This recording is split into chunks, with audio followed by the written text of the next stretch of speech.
বেদনার পানি নয়, আমার চোখের পানি হলো আনন্দের পানি। কই কেন? দেখছনি আমি নবী অর্ডার করলাম, আবু বকর দাঁড়াইছে, আবু বকরের পিছনে সাহাবায়ে কেরাম কেমনে লাইন ধরে দাঁড়ায় গেছে। আমার যা দাওয়াত ছিল, দায়িত্ব ছিল, সব আমি পৌঁছাইয়া দিয়ে গেছি। এইভাবে কিয়ামত পর্যন্ত মসজিদের মেহরাবটা আমার উম্মতে পাহারা দিয়া রাখবে।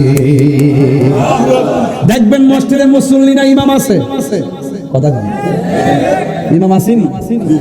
হ্যাঁ, কষ্ট হচ্ছে আপনাদের? কষ্ট হচ্ছে না তো নাকি? আজকের পরিবেশটা খুব ভালো লাগতেছে না? নিয়ত করেন, যা শুনতেছেন আমল করবেন, তাই চলবে, মাহফিল সাকসেস হয়ে যাবে। আমার মন মানসিকতা বেশি ভালো না, খুব বেশি লম্বা করবো না, খুব মনোযোগ। এবার আল্লাহর হাবিব চোখের পানি অনেক আদর করতেন। আমার নবী, আপনার নবী আয়েশা সিদ্দিকা রাদিয়াল্লাহু তাআলা আনহাকে ডাক দিয়ে, আয়েশা সাহাবীদেরকে ডাকো, জামাত চলতেছে, আমার মন ভরে টিকে না রে আয়েশা। আল্লাহর হাবিব অসুস্থ শরীর নিয়ে দুইটা সাহাবীর কাঁধের মধ্যে ভর কইরা ওই মসজিদে নববীর মধ্যে মেহরাবের সামনে হাজির হইয়া গেছি। আল্লাহু আকবার বলেন কেন? তারপরে আমার নবী ঘরে যখন আসলেন, আসার পরে বলে, আয়েশা গো, আমার শরীরটা যেন কেমন কেমন লাগে, ও আয়েশা একটা বালিশ দাও, একটা বালিশ আনবেন। আয়েশা বলে, নবী গো, করেন, আমার উরুটারে আপনার জন্য বালিশ বানাইয়া দিলাম। আয়েশা কেমন জানেননি? যিনি আমার নবীর জবান মুবারক দিকে হাদিস শুনলেই মুখস্থ করে ফেলতেন, লেখার প্রয়োজন হতো না, খুব মেধাবী।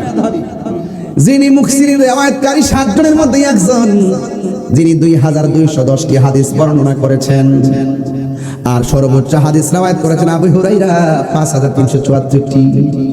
ওই আয়েশা সিদ্দিকা রাদিয়াল্লাহু তাআলা আনহাকে প্রশ্ন করেন, আয়েশা, আপনি তো নবীর সঙ্গে ঘর সংসার করেছেন, নবীর চরিত্রটা কেমন ছিল আপনি তো ভালো করে বলতে পারেন। আয়েশা সিদ্দিকা বলেন, পৃথিবীর মানুষ, নবীর চরিত্রটা কেমন জানোনি? গোটা কোরআন শরীফটাই হলো আমার নবীর চরিত্র। কোরআন শরীফের মধ্যে যার যাবার পেশের মধ্যে যেমন কোন চুল পরিমাণ সন্দেহ নাই, আমার নবী। আয়েশা, আপনি তো নবীর সঙ্গে ঘর সংসার করেছেন, নবী দেখতে কেমন? আয়েশা কয়, পৃথিবীর মানুষ,